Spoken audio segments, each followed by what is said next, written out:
부실공사로 의심되는 드라이비트 공법으로 시공된 건물 외벽이 손상된 모습. 마감재를 벽에 부착하는 방식에 문제가 있는데 우선 마감재를 잡아주는 패스너 앵커 화스너 앙카, 패스너 앵커를 사용하지 않은 것으로 보이고 접착제의 양이 너무 적다. 간신히 붙을 만큼만 사용하였다. 이러한 부실 시공은 단열 효과를 낮추고 비 올 때 누수 가능성을 높인다. 1. 개요. 2. 외단열 공법. 3. 장점. 4. 단점. 개요 편집.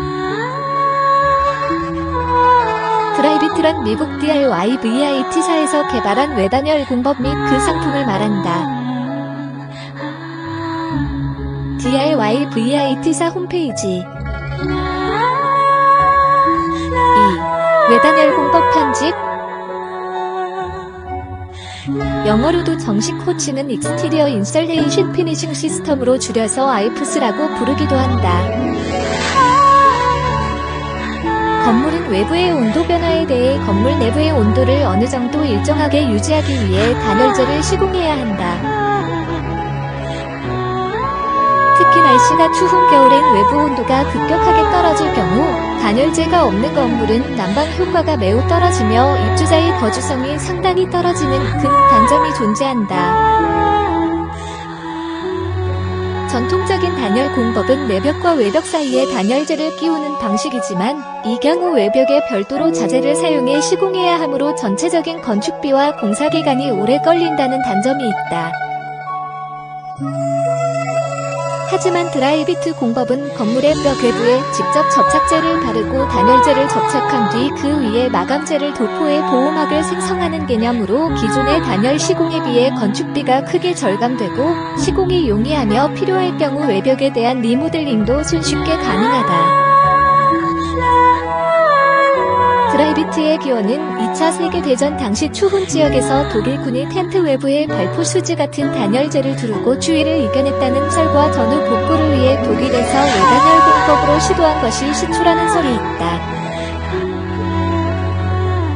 이후 미국의 드라이비트사에서 체계를 정립해 상표로 등록했고 전 세계적으로 널리 사용되다 보니 국내에서는 드라이비트라는 일반 명사처럼 취급되고 있다.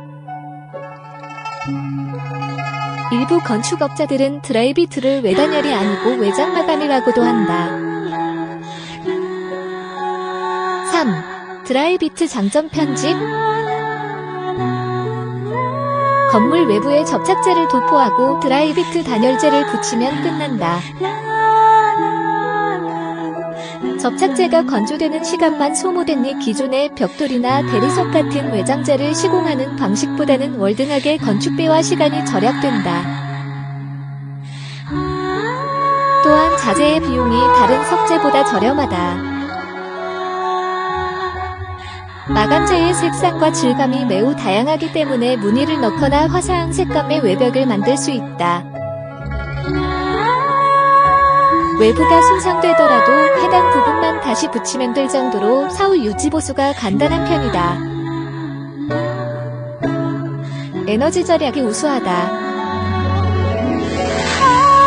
외단열은 외단열처럼 열 손실이 구조차를 타고 일어나는 현상이 없기 때문에 보온에 효율적이다.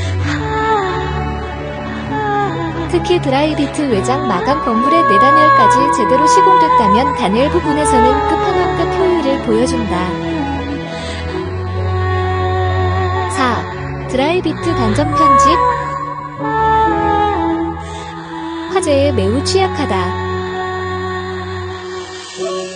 이는 단열재를 불연재를 사용하면 큰 문제는 되지 않지만 현실적으로 값비싼 불연재를 사용할 경우 드라이비트의 가장 큰 장점인 시공비 절약이 희석되므로 보통은 스티로폼 같은 저렴한 단열재를 사용하는 게 일반적이기 때문이다.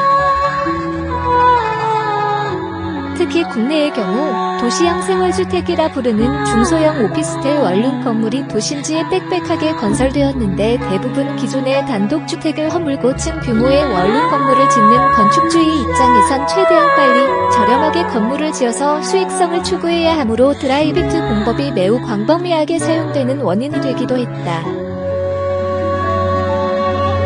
불에 취약한 가연성 단열재를 사용한 경우 쉽게 말해서 건물 외부를 불에 잘 타는 땔감으로 둘러놓은 것과 다를 바 없어서 화재 발생 시 외벽을 타고 불이 급속도로 번지는 위험성이 높다.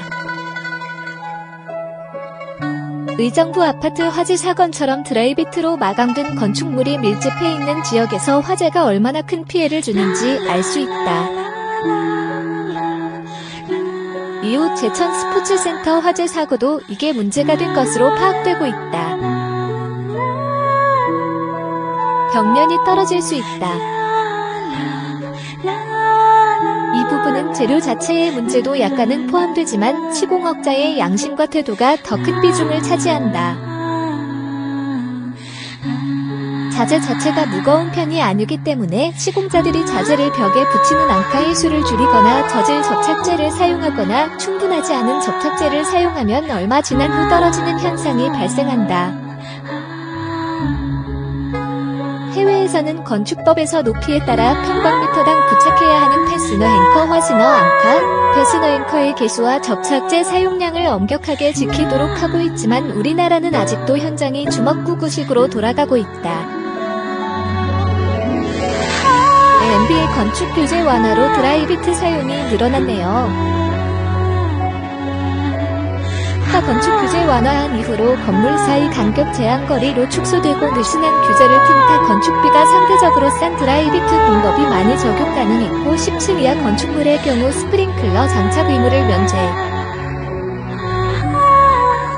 의정부 화재 관련 세계일보 기사 내용처럼 드라이비트 사용 건물이 늘어나고 10층 이하는 스프링클러 장착 의무도 면제라니. 신림동에 있는 건물들 상당수가 이 규제 풀리면서 건축된 게 많죠.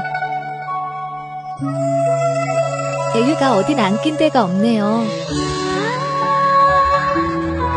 얼른 법으로 규제 완화한 거 강화해야겠네요. 성남시 같은 경우는 의정부 화재 터지고 그해 드라이비트 시공 금지시켰다고 합니다.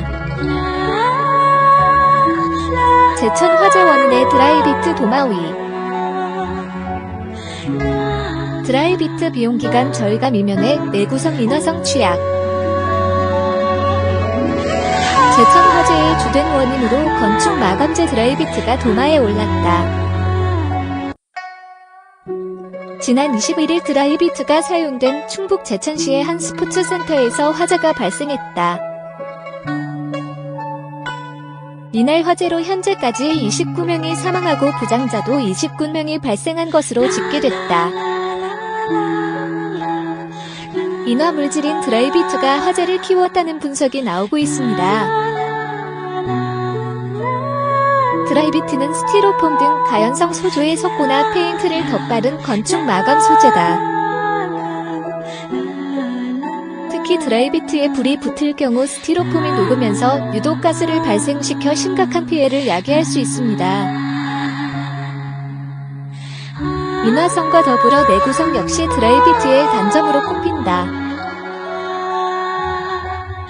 드라이비트는 스티로폼을 뼈대로 한 만큼 작은 충격에도 부서질 위험이 있다. 콘크리트에 비하면 턱없이 약한 강도 때문에 시간이 지나면 더욱 쉽게 부서질 수 있는 것으로 알려져 있습니다. 앞서 지난 2015년 있었던 경기도 의정부시 화재 역시 드라이비트가 논란을 낳은 바 있다. 건물 1층 주차장에서 낭불은 드라이비트 소재의 외벽을 타고 급속히 번졌다. 결국 130여 명에 달하는 사상자가 나오는 큰 피해를 입었습니다. 그럼에도 드라이비트는 각종 건축물에서 적지 않게 사용되고 있다. 대리석, 벽돌 등 마감재에 비하면 가격이 3분의 1가량에 불과하고 시공기간도 짧기 때문입니다. 한편 21일 제천 화재는 이날 오후 3시 50분경 건물 1층에 주차된 차량에서 시작됐다. 소방당국은 7분 뒤 노후사시 현장에 도착했으나 불은 삽시간에 번졌고 수많은 인명피해로 이어졌습니다. 필로티 건물은 화재에도 엄청 취약하네요. 밑에 공간에서 계속 산소 공급하니 불길 퍼지는 속도도 엄청나네요. 5분 만에 위층으로 순식간에 번졌다니. 더 이상 희생자 그만 나왔으면 해요.